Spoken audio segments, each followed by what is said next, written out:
Il y a des pays dont leurs ressortissants, dont leurs soldats ont fait des bêtises et qui vont mal. Le rôle que le Tchad a joué est un rôle neutre. Vous pensez à la France, aux soldats de Sangaris? C'est un rôle neutre. Vous avez les soldats français, les soldats congolais, vous avez les soldats, je ne sais pas, d'autres nationalités aussi. C'est un rôle neutre.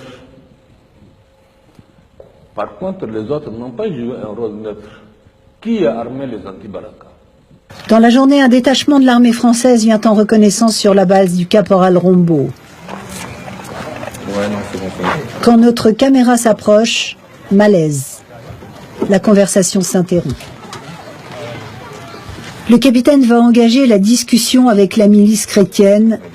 Il marche sur des œufs. Qui a armé les anti-Baraka avec des grenades? Qui a armé les anti-Baraka avec des Krachnikov et des munitions? Le caporal Rombo passe un coup de fil à un adjudant de l'armée française.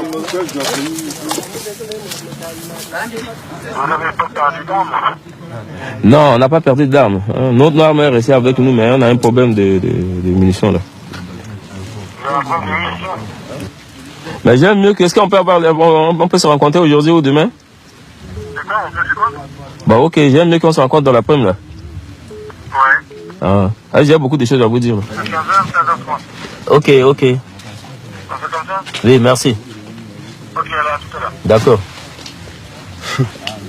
Rendez-vous est pris, la réunion a lieu sur la base du caporal Rombo, loin de nos caméras. Nous n'avons pas le droit d'y assister.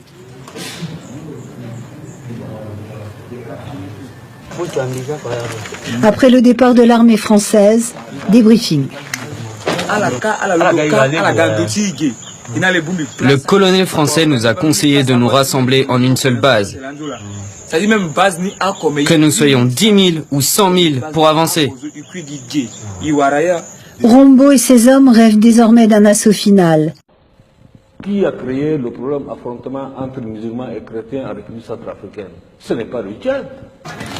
On se rappelle? Sans problème. À bientôt. À bientôt. Visiblement, le désarmement des combattants chrétiens n'est pas à l'ordre du jour. Les Français repartiront sans saisir aucune arme. Notre interlocuteur prétend avoir eu des assurances de l'armée française. À la fin de la discussion, ils m'ont dit on se calme. Ils vont ratisser et dès que la voie est libre, on pourra avancer. C'est ce que l'adjudant m'a dit. Il m'a donné ses 2 numéros de téléphone.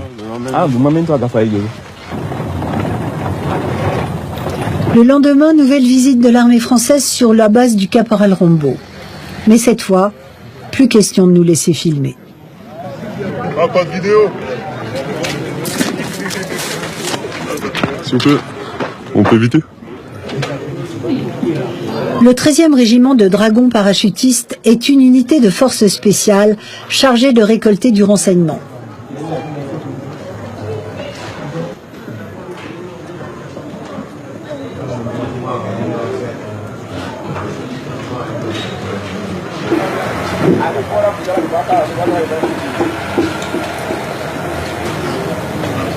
L'heure de la revanche a sonné.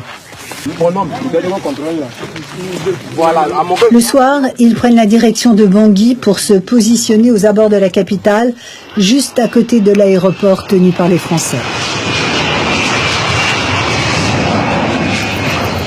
Veillée d'armes et dernier conseil de guerre.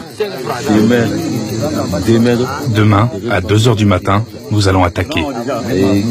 Quelles que soient les conditions, on va tirer avec la mitrailleuse. Mais soudain, le caporal Rombo est appelé par son aide de camp. Ouais.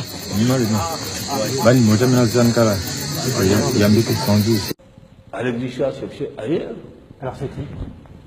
Vous le savez très bien que moi, monsieur le journaliste, vous savez très bien ce que pensez à la France. Votre pays. Vous pensez à la France? Écoutez, demandez à votre pays d'aller faire l'enquête, mais ce n'est pas le Tchad en tout cas. Les Sélékas seront désarmés, les Français vont nous laisser rentrer. Demain, la France va attaquer le quartier musulman. Et nous serons derrière pour coincer les gens qui fuiront.